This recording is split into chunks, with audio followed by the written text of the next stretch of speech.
Halo guys, ketemu lagi dengan gue Ogi ya di channel Crayon, channel yang khusus bahas mengenai kreativitas. Tapi sekarang topiknya ini, kokologi. Jadi bukan kreativitas secara langsung sih, tapi ada kaitannya sama kreativitas. Mungkin teman-teman pernah dengar istilah ini ya, kokologi. Kokologi ini apa sih?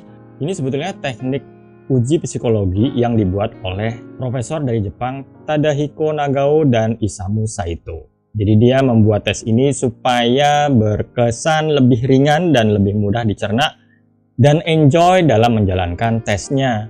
Jadi kalau judulnya tes psikologi kan agak serem gitu ya. Nah kalau kokologi ini emang sengaja dibuat lebih menyenangkan dan lebih ringan.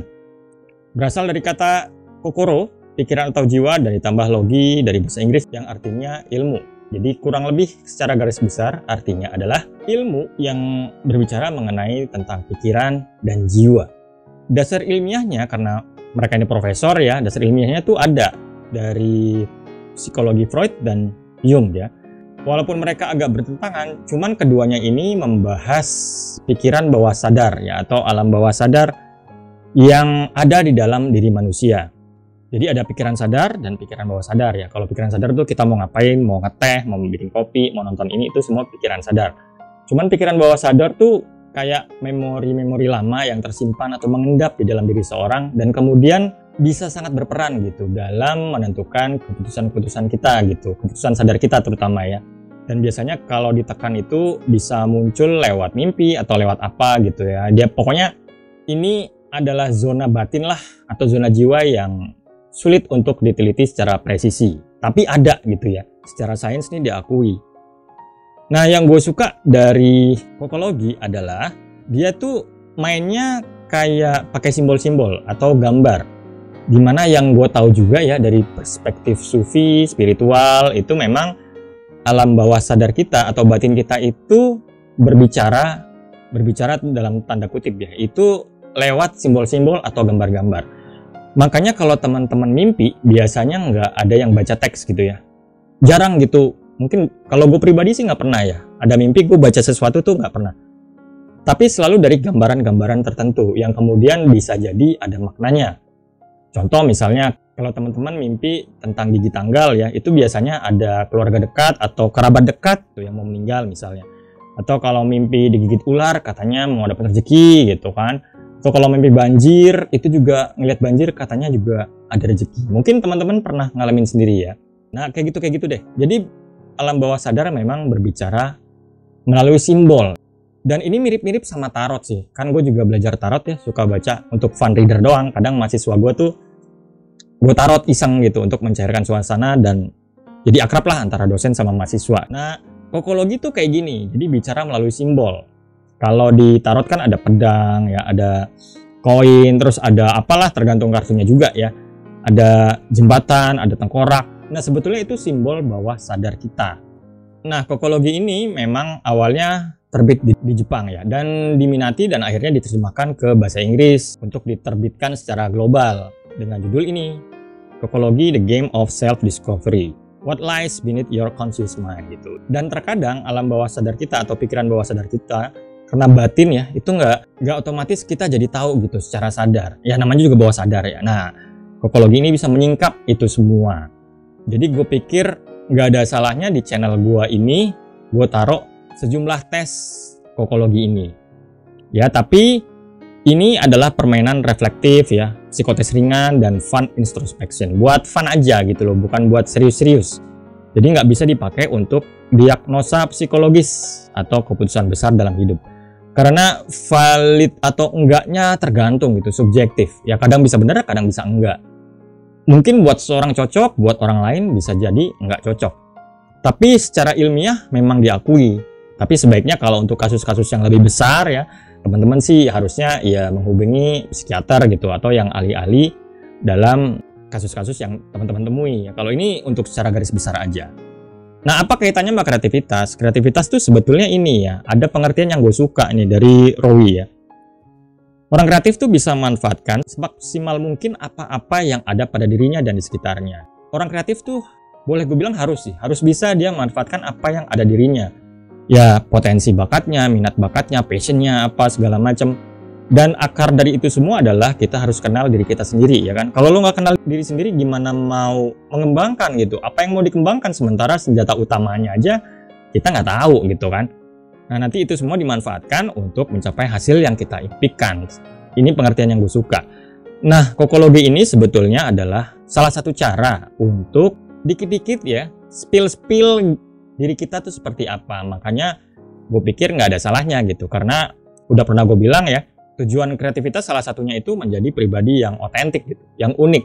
Dan sebetulnya tiap-tiap manusia itu unik, cuman kitanya aja nggak mau mencari keunikan kita dan kemudian mengembangkannya lebih jauh. Jadi akhirnya sampai kapanpun kita nggak tahu minat gue apa ya, gue sukanya apa ya, kemana. Nah kayak gitu tuh bisa gara-gara kita asing dengan diri kita sendiri, karena kitanya sendiri nggak mau mencoba mengenal diri kita lebih jauh. Nah, melalui video kokologi ini gue akan coba ke situ. Nah, tipsnya ada ya, katakan yang pertama kali muncul di kepala. Jangan mikir banyak-banyak. Nanti dikasih pilihan, pilih aja langsung apa, jebret gitu ya. Yang pertama kali muncul di kepala. Jangan berusaha ngira-ngira jawaban. Nanti ada beberapa pilihan. Wah, nanti kalau gua pilih nomor 1 gini, kalau pilih nomor 2 gini, 3 nggak usah gitu. Pokoknya langsung aja jawab. Jujur pada diri sendiri. Jadi jangan bersikap seperti orang lain gitu. Kalau nggak, hasilnya nggak akan sesuai dengan diri kalian, ya kan? Terus tetap berpikiran terbuka. Apapun hasilnya, ini cuman gambaran besar, bukan hasil final. Namanya psikologi atau apalagi batiniah gitu ya, itu bisa berubah, bisa berkembang ya, bisa surut, karena secara pengalaman ya itu bisa juga berubah gitu. Kalau iman ada di batin, iman juga bisa dibilang kan naik turun ya. Nah kadang batin kita tuh fluid gitu, nggak baku, nggak kaku. Jadi walaupun nanti dapat hasil misalnya gue nggak gitu kok, ya jangan langsung gitu. Kali aja bener, tapi coba dievaluasi. Ya kali ya gue kayak gini ya, terus tindakan gue buat mengatasi ini apa. Nah lebih ke situlah, tetap open mind.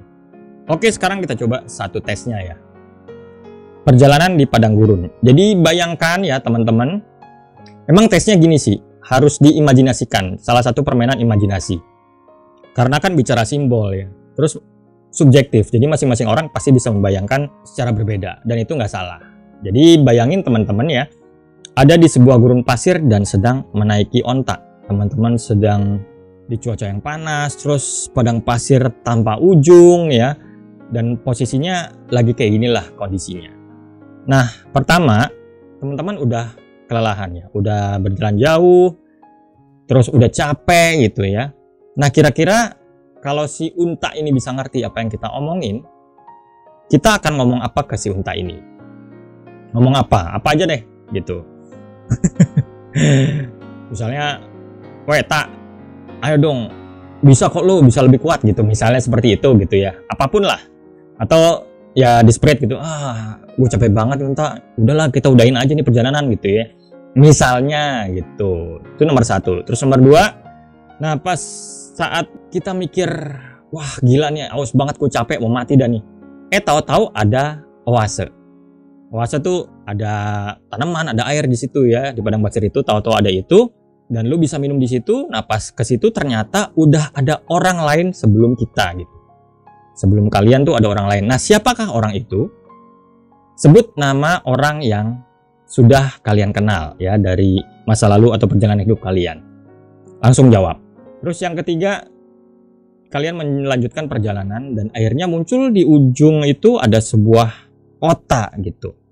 Akhirnya kalian sampai di ujung perjalanan gitu, bahwa wah akhirnya setelah sekian lama gue mengarungi padang pasir ini, gue ngelihat ada sebuah kota. Ini tanda bahwa gue akan sampai. Nah gimana perasaan teman-teman saat sampai di akhir perjalanan ini? Terus yang keempat, nah akhirnya kalian sampai di kota tersebut ya, dan waktunya untuk berpisah pada si unta ini. Nah setelah kita turun dari unta, setelah kalian turun dari unta, itu ada orang lain yang kemudian menaiki si unta dan akan melanjutkan perjalanan ya ke padang pasir lagi. Nah, dalam pikiran teman-teman, siapa penunggang unta yang baru tersebut? Sebut nama orang dalam hidup kamu ya, berdasarkan perjalanan hidup kamu, coba sebutkan nama orangnya. Oke, itu pertanyaannya. Teman-teman bisa pause dulu sedikit misalnya kalau mau, kalau enggak juga nggak apa-apa ya, langsung ke penjelasannya. Nah, penjelasannya adalah sebetulnya skenario ini adalah penyingkapan dari perasaan mengenai perpisahan dengan orang yang kita cintai atau kita kasihi. Ya bisa sahabat, bisa pasangan ya, atau ya pacar, gebetan, pokoknya yang mendalam lah, yang paling lo cintai. Biasanya sih pasangan ya, pacar atau kekasih gitu. Nah, jawaban nomor 1, kalau di kokologi, unta itu adalah gambaran diri kita sendiri ya, simbol dari diri kita sendiri. Jadi kalau teman-teman bilang tadi jawabnya, ayo unta lo bisa kok, go for it gitu, atau you can do it. Nah, itu tindakan kalian gitu, sebetulnya akan kalian lakukan kalau di saat-saat desperate ya, atau kecewa, atau patah hati, atau hopeless tuh kayak gitu. Dan kalau teman-teman ya nggak ada harapan nih, jawabnya kayak gitu ya, atau aduh gue udah capek banget nih, males ngapa-ngapain, ya bawah sadarnya tuh kayak gitu. Kata-kata teman-teman pada unta itu adalah gambaran alam bawah sadar kalian ya, yang akhirnya berlanjut pada putusan sadar teman-teman ya. Terus oase itu simbol dari penyelesaian masalah. Jadi saat teman-teman udah capek, udah mau mati, udah desperate, tahu-tahu ada kayak gini, wah gila nih, segar banget gitu ya. Terus ada orang di situ kan duluan. Orang ini biasanya adalah sahabat atau teman yang paling berarti saat kalian berada dalam kesusahan, dalam titik terendah, dalam kekecewaan, patah hati atau apapun. Biasanya nama orang itu yang keluar di pertanyaan nomor 2 itu. Nggak tahu bener atau enggak ya. Kalau gue tes sih bener juga. Jadi biasanya nih orang yang udah ngebantu kalian bangkit dari keterpurukan ya, atau patah hati yang dalam, atau kekecewaan yang banget ya. Terus yang ketiga, kota adalah simbol emosi saat pulih dari kekecewaan hati. Jadi perasaan teman-teman gimana, kan tadi seperti itu ya pertanyaannya. Nah, itu menggambarkan saat teman-teman berhasil pulih dari kekecewaan yang dalam atau patah hati yang dalam, ya itulah perasaan teman-teman sesungguhnya gitu. Ya lu bisa bersikap normal secara sadar di luar, tapi kan secara batin belum tentu, ya nggak sih? Bisa aja lo di luar kesannya senang tapi di dalam hancur gitu kan. Makanya tadi tips main kokologi itu jujur pada diri sendiri. Nah, yang jawab alhamdulillah akhirnya berakhir nih perjalanan. Nah, seperti itulah perasaan kalian kalau udah pulih ya. Pulih dari keterpurukan atau patah hati yang dalam. Kalaupun misalnya perasaan gue biasa aja, ya kayak gitu. Mungkin teman-teman akan gampang dapat yang lain atau gimana gitu ya. Dan yang terakhir adalah orang baru itu simbol dari persaingan. Biasanya nama yang disebut di sini ya dalam kokologi itu adalah orang-orang yang kita benci atau kita iri atau saingan, atau gue sebel banget, gue gak suka sama nih orang. Begitu. Karena apa? Kan dia akan naik unta lagi ya, terus dia akan menempuh perjalanan yang gak gampang gitu, atau menderita lah, atau susah. Nah, alam bawah sadar kita tuh menjawab, ya orang itulah, orang yang lo sebelin, mudah-mudahan lo menderita kayak gua gitu, atau lo dapat masalah yang gede atau patah hati juga kayak gua, ya gitu-gitu deh. Pokoknya sih di sini seringan yang keluar adalah nama-nama orang yang teman-teman benci, yang kita ada perasaan negatif ke orang tersebut, gitu. Kurang lebih gitu sih tesnya ya. Gimana teman-teman? Bener nggak hasilnya? Sesuai nggak? Relate nggak gitu loh. Ini buku populer dulu di tahun 2014an sih. Gue punya 2 jilid bukunya, ya gue pikir oke juga nih jadi konten. Jadi beberapa tes tuh gue ambil di sini karena kaitannya tadi juga ya. Kalau kenal diri sendiri, lo mau jadi unik atau otentik jadi lebih gampang. Oke guys, sesuai atau enggak ya itu masing-masing lah. Gue nggak ngurus. Tapi yang jelas kalau menurut tes ini ya hasilnya begitu gitu ya. Oke, itu aja untuk video kali ini. Semoga bisa bermanfaat. Terima kasih sudah menonton. Wassalamualaikum. Bye.